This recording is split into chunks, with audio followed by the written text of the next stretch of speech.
Good morning, friends. It's been a while since I made a video, so I thought I'd hop on here today and just talk about how we're going to be closing out the semester. I honestly can't believe I'm even saying those words, but here we are. It's at the end. We have fought the good fight, and you guys have done a great job. Many of you have successfully raised your grade, an entire letter grade, and for some of you guys, that was a distance, and you just kept working and improving those grades. And I'm really proud of you guys. And I hope that you're doing well in this kind of quasi quarantine. I know we're allowed out a little bit more, so I hope you're enjoying that a little bit, but that you're still staying safe, right? Being thoughtful and kind to others. There's still a lot of uncertainty in the world about what's going to happen next, not even just with school, just with life in general. And when are we going to be able to play sports again? I know that weighs heavily on everyone's mind. It's all going to work out. We just got to be patient for a little while longer and just make sure that everything's safe because we don't want to end up in another situation like this again if we, go a little too quickly. But, maybe so far so good. So, anyway, hang in there, finish off strong this week and next with your finals, and then you can enjoy your summer. Now, let's talk about finals just a little bit. They are optional, just like everything else. You are not required to take it. In fact, if you don't need to take it, why would you? I mean, unless you're just bored and have nothing else to do, you're welcome to take it. But it can't count against you. It's just completely optional.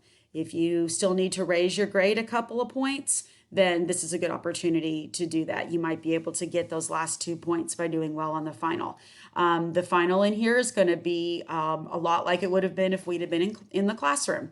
Okay, so that means it's long. You know me. That's what I'm known for. Her tests are long.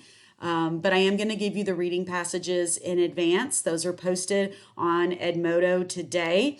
And that's a document that you're going to want to read and study and review and have handy for the final so that you can reference those passages just like you would have been able to if you'd have been in the classroom.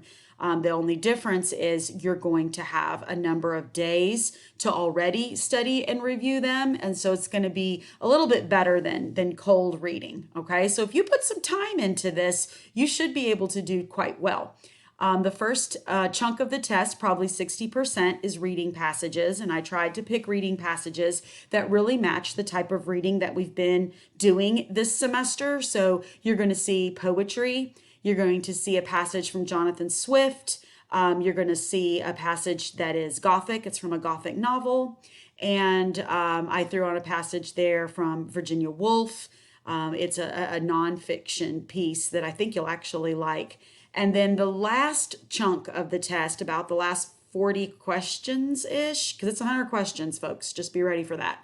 But the last chunk is all research paper stuff, where I'm asking you about lead-ins and citations and thesis statements in MLA format.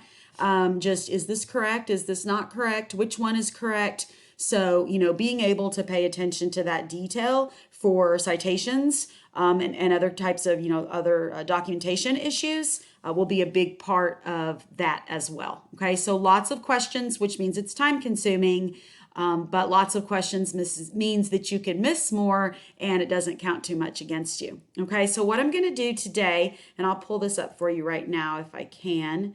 I'm going to give you this, you're going to see this document in Edmodo, okay? And it's all of the passages that you need. And I don't care, if you're able to print it and that's what you prefer to do, print and annotate and have a paper copy to manipulate, then great. Otherwise, at least be able to pull up an electronic copy so that you have it handy. And yes, it is a 13-page document. That's because I spread it all out. And one of the passages, the one from the Gothic novel, is a little bit longer. I really did try to model this after what I would have done in the classroom. I'm trying to stay true to that, even though I know the situation is vastly different.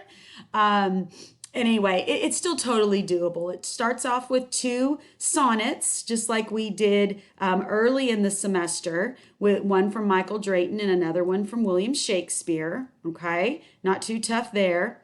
And then I threw in an excerpt from Jonathan Swift. Okay, so this is an excerpt from his novel Gulliver's Travels. But remember that the majority of his writings were satire. And so while this is a novel excerpt and not an essay like A Modest Proposal, you can still expect that it's going to have some of the same features that A Modest Proposal had. So when you're reading and studying this excerpt from Jonathan Swift, you need to keep in the back of your mind anything that we talked about or anything that you noticed when you were doing A Modest Proposal. You know, the one about eating babies. Okay, so you've got that little excerpt. And then after that is the longer excerpt from Great Expectations. This is a chapter from early in the book, part 1, where our main character, Pip, is still a very young boy.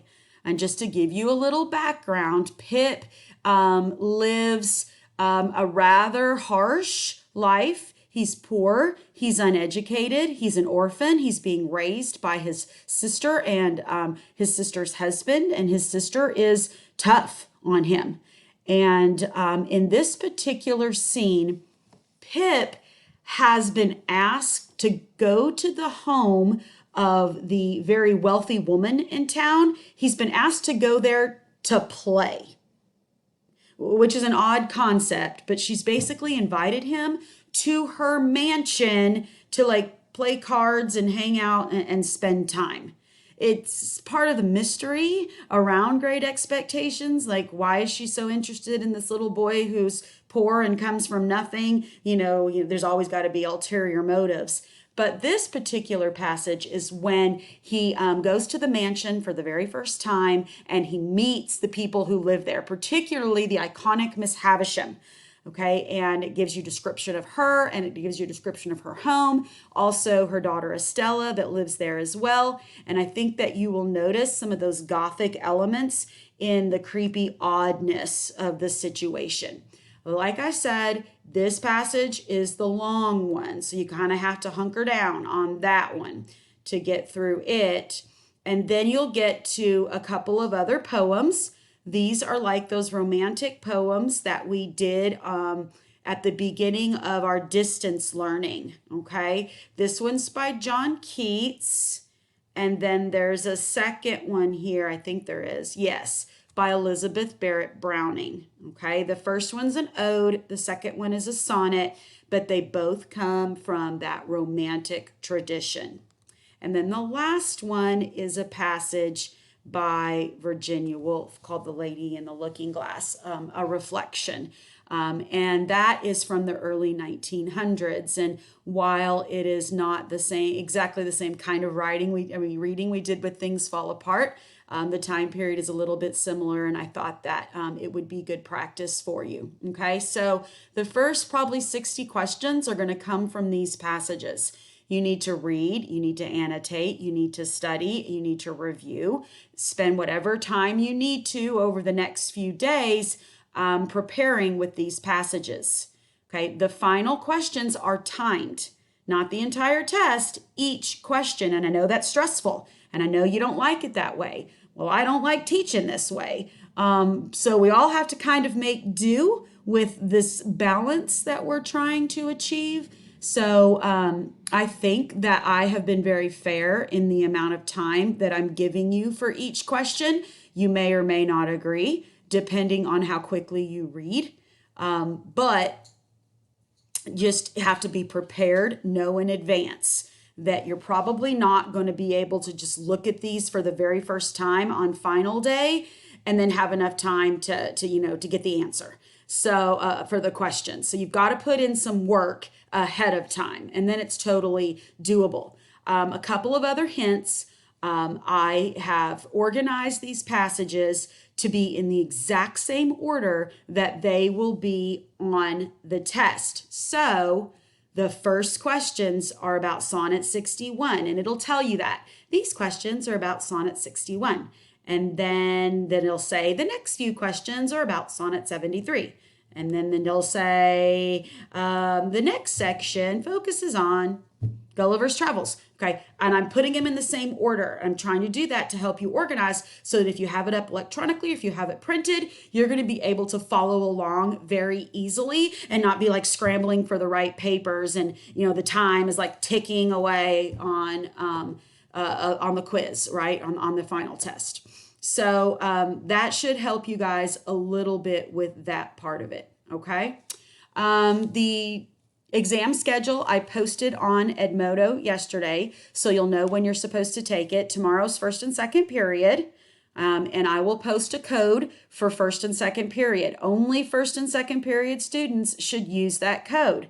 Okay, so you'll get a brand new code for third period and fourth and fifth period.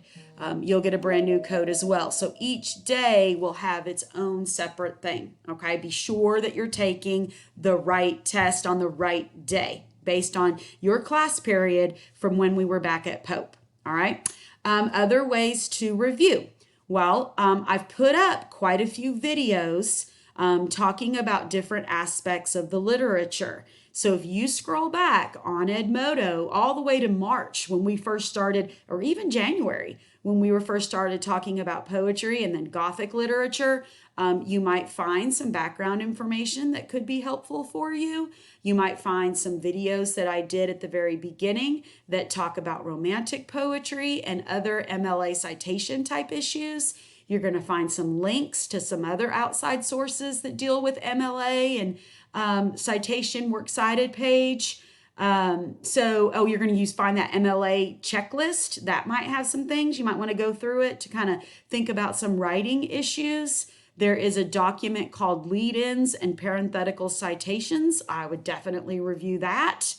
But you're going to have to go find it. Like, I'm not going to repost all of it for you. I'm going to post the reading passages. Everything else, you're going to have to go and find. I will make a list of the things that you might want to go back and hit on. All right. But as for finding it, it's on you. Scroll around until you find it. Okay. You've got this based on, the situation and the circumstances of all of this. You should be able to do very, very well. Okay, might just take a little bit of your time. Maybe worth it in the end, though. All right, I'm going to get off here and try and enjoy some of this beautiful weather. Go get me a Starbucks, perhaps. That sounds good.